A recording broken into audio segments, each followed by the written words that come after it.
In the Screwtape letters, C.S. Lewis used satire to reveal profound truths about life, society, and culture. He revealed practical and for-all-life insights in defense of the Christian faith, including strategies the believer can use to defeat the devil's subtleties and temptations. You will encounter Screwtape, an experienced devil as he mentors his young protege and nephew Wormwood. Senior devil, Screwtape, ceaselessly coached Wormwood on effective strategies for tempting the human being, a new Christian he was assigned to bring down. Their devilish ultimate goal is ensnaring the young Christian with beguiling and seemingly harmless temptations, thereby leading him on a gentle but steady pathway into damnation. As a satire, the author uses ironic reversals throughout the 31 letters of the book. Screwtape and his co-devils call God, our Father in heaven, the enemy, while he calls Satan, our Father below. He called humans vermins and two-legged animals. Heaven is light and perdition is nothing. The book uncovers deep spiritual truths about human weaknesses, foibles, hypocrisies, and ignorance about what motivates their actions. The devil blew the whistle on both of his frontal and subtle attack methods. These strategies also show Christians how to overcome the devil's temptations even today. Its lessons and practical applications cannot be fully explained in a few pages. But for me, highlighting these key points aids in better understanding. 1. Desiring their freedom, he therefore refuses to carry them, by their mere affections and habits, to any of the goals which he sets before them. He leaves them to do it on their own, and there lies our opportunity. But also remember, there lies our danger. If once they get through this initial dryness successfully, they become much less dependent on emotion and therefore much harder to tempt. In this part of the letters, Screwtape discusses how God, desiring true freedom for humans, avoids manipulating their emotions and habits to automatically guide them towards him. Instead, God allows humans to make their own way. This means that faith and spiritual growth must be attained through deliberate and conscious choices, rather than merely passively following feelings or established habits. The opportunity that Screwtape mentions refers to the demon's ability to tempt humans during these periods of initial dryness, moments when spiritual emotions are not intensely felt and the journey seems solitary or difficult. During these periods, people may be more vulnerable to temptations because they may feel disoriented without the usual emotional impulse associated with faith. However, Screwtape also warns of a danger. If humans manage to overcome this dry phase, they become less reliant on emotions to sustain their faith. This makes them much harder to tempt, as their faith is more based on a conscious and committed decision rather than fluctuating with their feelings. 2. You will say that these are very small sins, and doubtless, like all young tempters, you are anxious to be able to report spectacular wickedness. But do remember, the only thing that matters is the extent to which you separate the man from the enemy. It does not matter how small the sins are, provided that their cumulative effect is to edge the man away from the light and out into the nothing. Murder is no better than cards if cards can do the trick. Indeed, the safest road to hell is the gradual one, the gentle slope, soft underfoot, without sudden turnings, without milestones, without signposts. Screwtape, the experienced demon, chastises Wormwood, his nephew and apprentice, for his potential fixation on spectacular sins or major evils. He emphasizes that the primary goal is not the gravity of the sin itself, but the cumulative effect of these sins in distancing the soul from God. Even minor sins are valuable in the temptation strategy, as long as they lead the soul away from the light and towards the nothingness. The analogy that murder isn't better than cards, if cards can do the trick, illustrates that effective temptation doesn't need to be grandiose or dramatic. Small moral failures can be equally or more effective in diverting a person from their spiritual path. Lewis describes the safest path to hell as a gentle slope, easy to descend without the person realizing the progress towards damnation, because there are no sudden changes or obvious warnings along the way. 3. Do not be deceived, Wormwood. Our cause is never more in danger than when a human, no longer desiring, but still intending, to do our enemy's will, looks around upon a universe from which every trace of him seems to have vanished, and asks why he has been forsaken and still obeys. Screwtape warns Wormwood that the demonic cause is in great danger when a human, despite no longer feeling the desire, continues to intend to do God's will. This moment occurs when the human looks upon a universe that seems entirely devoid of God's presence, questions why they feel abandoned, yet still chooses to obey. This is a test of truly pure faith, devoid of emotional or spiritual comfort. The choice to obey without the comfort of emotion or visible certainty is extremely powerful because it represents a faith based on will and commitment rather than on feelings or signs. It is an example of unwavering faith that does not depend on rewards or external evidence. 4. There is nothing like suspense and anxiety for barricading a human's mind against the enemy. He wants men to be concerned with what they do. Our business is to keep them thinking about what will happen to them. Screwtape highlights the effectiveness of using anxiety and anticipation to close a human's mind against God, the enemy in Screwtape's terminology. God desires humans to focus on their actions, on what they can do in the present to live according to Christian principles. In contrast, the demonic strategy is to distract humans by making them obsessively worried about what might happen in the future, fostering fears and uncertainties that may never materialize. This approach works because anxiety consumes mental and emotional energy, leaving fewer resources available for spiritual reflection, prayer, or actions that reflect Christian teachings. Worrying about the future can paralyze, preventing individuals from acting in the present or fully surrendering to God's will. 5. It is no doubt impossible to prevent his praying for his mother, but we have means of rendering the prayers innocuous. Make sure that they are always very spiritual, that he is always concerned with the state of her soul and never with her rheumatism. Screwtape proposes that Wormwood manipulate the way the human prays, ensuring that their prayers are always very spiritual. That is, he should focus solely on salvation and the spiritual condition of his mother, ignoring her earthly needs, such as relief from physical pains, exemplified here as rheumatism. This type of prayer may seem noble, but in reality, it can disconnect prayer from the practical and immediate needs of the person being prayed for. The idea is that by concentrating prayer solely on spiritual aspects, the practitioner may become alienated from earthly and everyday concerns that are also important to the Christian faith, which teaches compassion and comprehensive care for others. 6. Prosperity knits a man to the world. He feels that he is finding his place in it, while really it is finding its place in him. Screwtape describes how prosperity can make a man feel like he's finding his place in the world, when in reality, it's the world that's finding its place within him. This process of finding one's place isn't so much about the individual shaping the world according to his values, but rather the world shaping the individual to fit its structures and materialistic values. Prosperity can be seductive, causing a person to feel comfortable, secure, and satisfied within the world's systems, to the point where they begin to integrate these materialistic values into their own identity. 7. If, on the other hand, he is aware that horrors may be in store for him and is praying for the virtues wherewith to meet them, and meanwhile concerning himself with the present, because there, and there alone, all duty, all grace, all knowledge, and all pleasure dwell, his state is very undesirable and should be attacked at once. Screwtape describes a situation where a human being is aware of possible future horrors, but instead of dwelling on these fears, turns their attention to prayer for virtues to face them. Simultaneously, they focus on the present, recognizing that it is in the here and now that duty, grace, knowledge, and pleasure are found. This state of presence and readiness is seen as highly undesirable for demonic forces because the individual is cultivating precisely the qualities, courage, prudence, wisdom, that make temptations less effective. 8. When he talks of their losing their selves, he means only abandoning the clamor of self-will.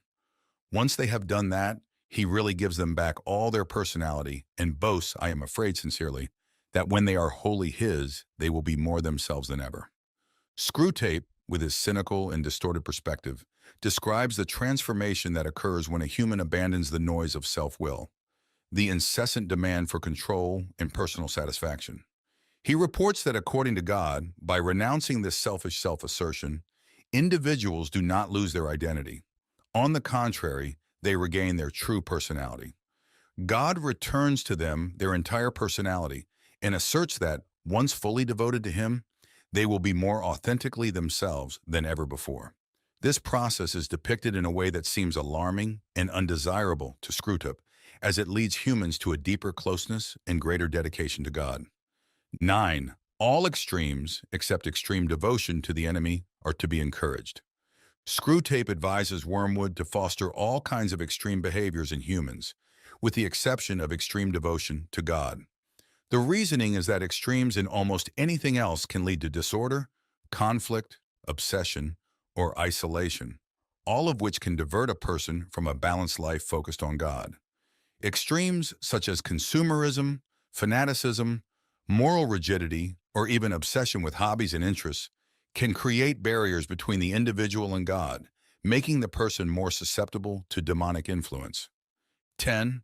If you can once get him to the point of thinking that religion is all very well up to a point, you can feel quite happy about his soul.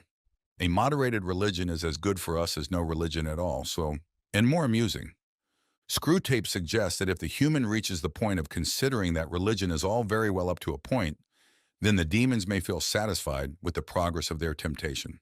A moderate religion, treated as something useful only in certain situations or up to a certain limit, is, according to him, as beneficial to the demons as no religion at all, and is even more amusing because it keeps the person engaged in a form of religious practice that never reaches its full potential.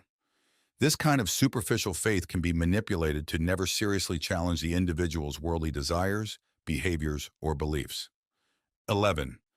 The enemy's human partisans have all been plainly told by him that suffering is an essential part of what he calls redemption, so that a faith which is destroyed by a war or a pestilence cannot really have been worth the trouble of destroying. Screwtape reflects on the notion that human followers of God, the enemy, have been clearly informed that suffering is a necessary part of the redemption process. In other words, suffering is not just a possibility in a Christian's life, but an expected and instructive aspect that contributes to spiritual salvation.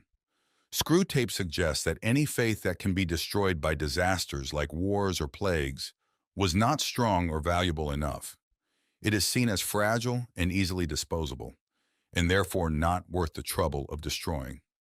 This viewpoint is expressed in a cynical and manipulative manner, characteristic of the demonic rhetoric in the book. 12. Once you have made the world an end and faith a means, you have almost won your man, and it makes very little difference what kind of worldly end he is pursuing. Screwtape suggests that once faith is reduced to a tool for achieving worldly objectives, the process of corrupting a person's soul becomes much easier.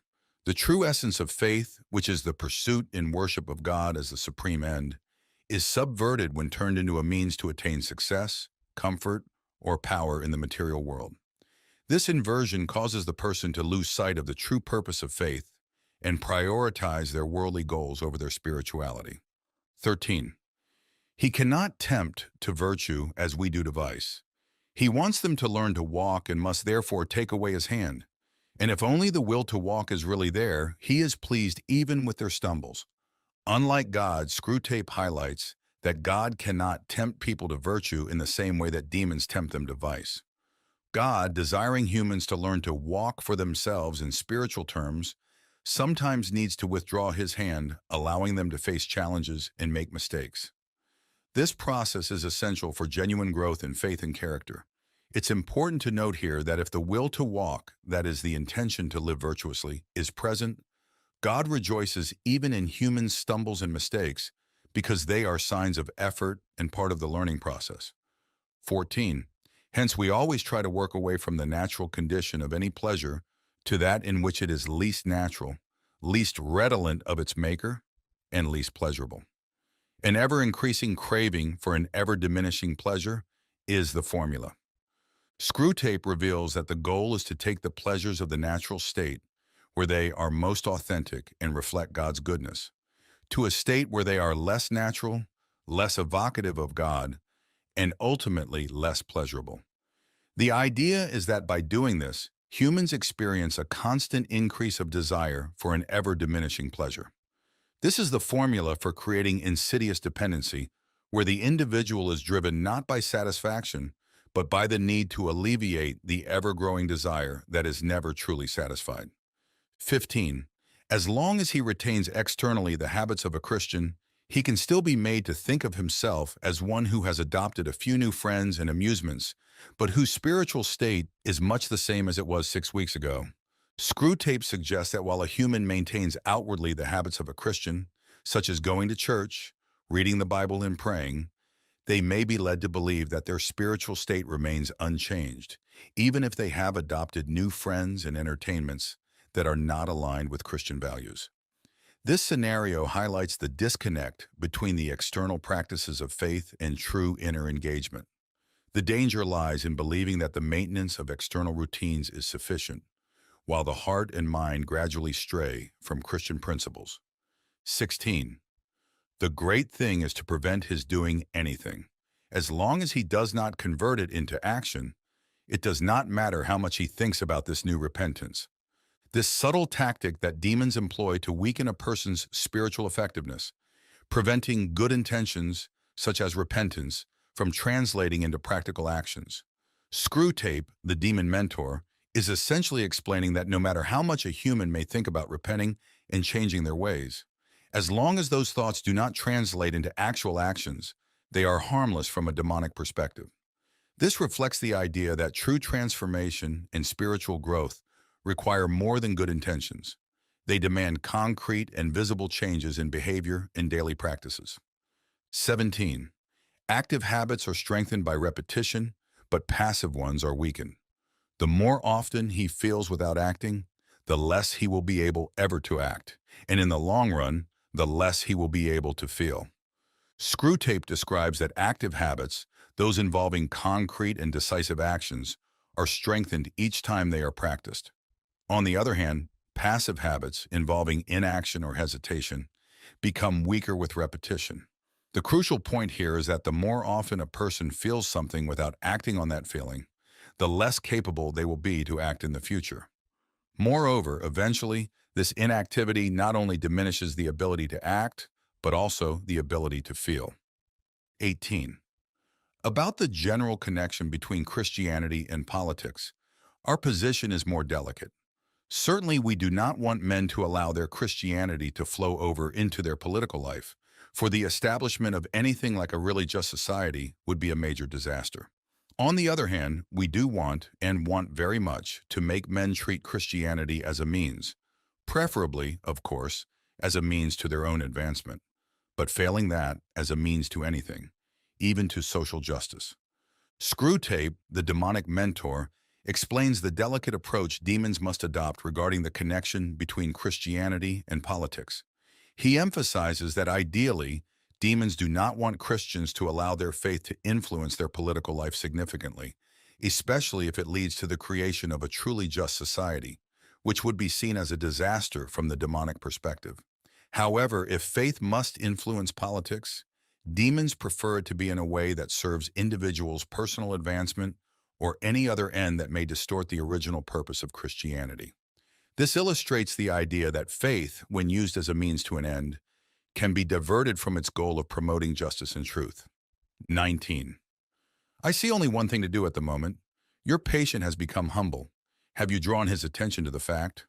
All virtues are less formidable to us once the man is aware that he has them, but this is especially true of humility. Catch him at the moment when he is really poor in spirit and smuggle into his mind the gratifying reflection, "By Jove, I'm being humble." And almost immediately pride at his own humility, will appear. Screwtape, the demonic mentor, suggests a subtle way to corrupt a human's humility. He advises Wormwood to make his patient aware of their own humility. By becoming conscious of their own humility, the patient may start to feel pride in this virtue. This is a deeply rooted paradox in human experience. True humility is compromised when it becomes an object of pride.